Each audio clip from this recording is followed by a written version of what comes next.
Men, and the number is growing. I was inspired by the loss of two good friends in Atlanta a few years ago.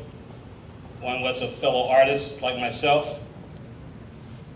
And when I tell you, when I got the news that he was at stage 4 cancer, it was mind-blowing. I had an uncle.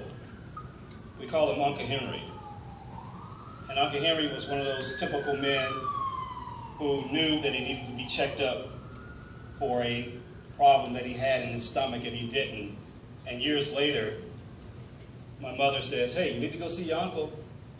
And so after a golf outing, I'm driving through the neighborhood and I see him standing in the street. Here's a guy you have to use your imagination. He was 230 pounds, very proud man, dressed very, very sharp, 6 figures, minister, but it didn't matter. Cancer is a very ugly disease. It doesn't care whether you're rich, poor, white, black, Hispanic. It doesn't care. So I stopped and we decided to have a conversation. And the conversation was about life, something that we take for granted every day. There was 2 simple things that he said to me that was so important that it stuck to me for the rest of my life. He said to me, after we had this conversation about business, he said that if I ever got well, now put yourself in a position that you're dying from cancer.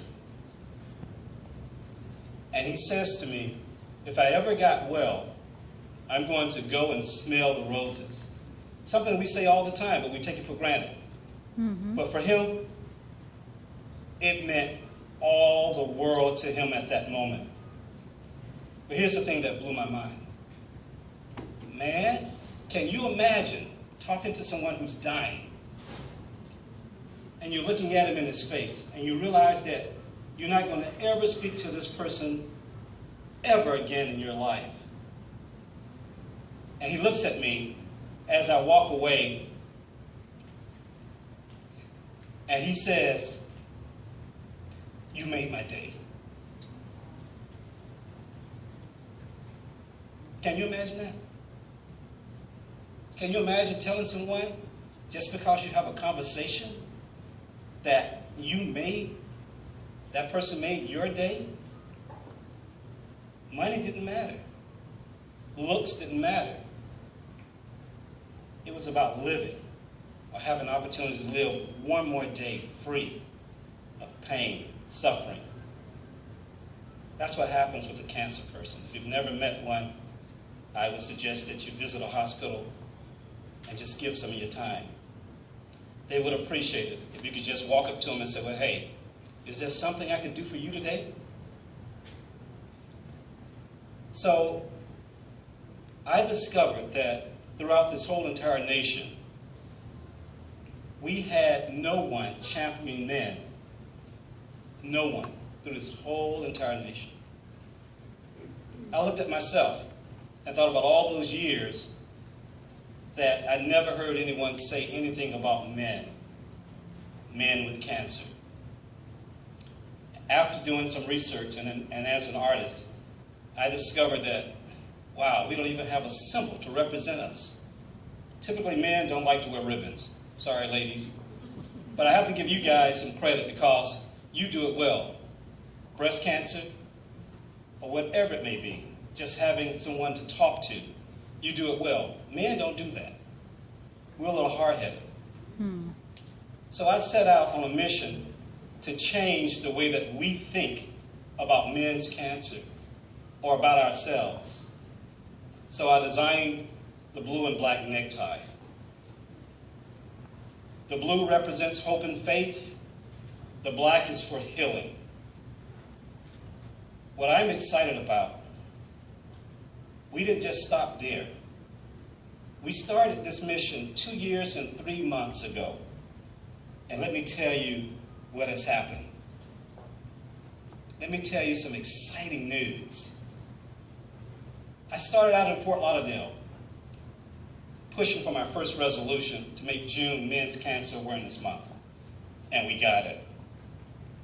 Last year, right here in Miami, Dade County, I got the commissioners to pass a resolution in less than 2 weeks, making June Men's Health Cancer Awareness Month right now. I got Augusta, and then I set out for some other cities, got Chicago. And then we found out a few days ago that we have the whole state of Georgia that has passed a resolution making June Men's Cancer Awareness Month.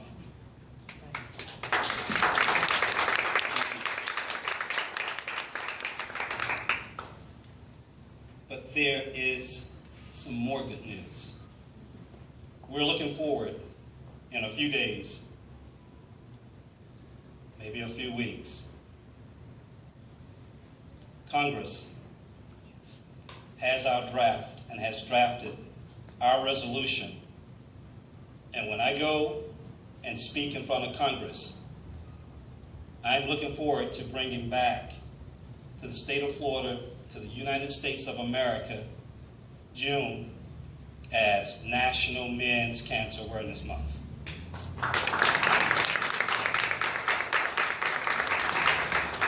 In addition to that, we've had some great opportunities to partner with some incredible hospitals and cancer centers throughout the nation. Sometimes my partner and I, we would talk, and I would say to him, hey, I don't know how we did this. I mean, really, we don't know how we did it with absolutely a zero budget.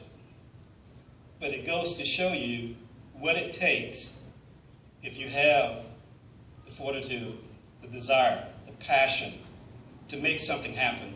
And it don't just stop here with cancer, but in any business. And you students, you know, you're a prime example of what you've done right behind me.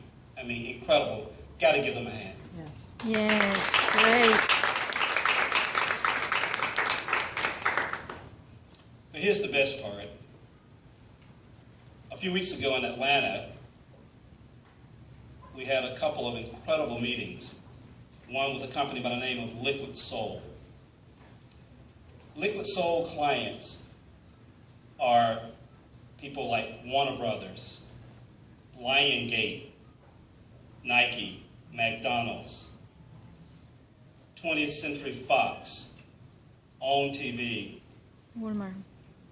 They market Empire. They have Nike. I mean, I could go on and on and on. It's loaded. Liquid Soul. And guess what? They have Not1forgotten as well on that list. That's important because that gives us millions of dollars of marketing for this organization. What an incredible blessing from God. Mm-hmm. Secondly, the great Edwin Moses, who was the chairman of the World Sports Awards. And while I was there, he sat with me on a couple of those meetings. And when we got back to his house and we hung out, and I hung out there that evening, and as he paced, and I mean, that whole entire evening, he wanted to talk about what happened throughout that day. And he said to me, here's a guy who is famous internationally. I mean, very famous internationally. And he says, Joel, don't worry about a thing. I got you covered on the international side of it. Isn't that incredible? Yes. To go from the United States and to go international, that's incredible. We're very excited, and as a matter of fact, we're very excited to have you guys here because you can spread the word. We're making history, and this is the first time in history where we have someone representing men, and hopefully we could get to that point the way you guys are and the way that you all promote women and cancer.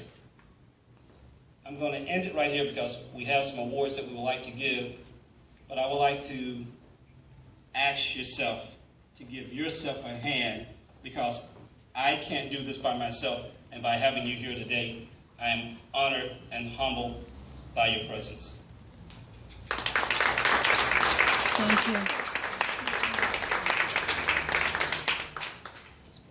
So if, I know I'm going to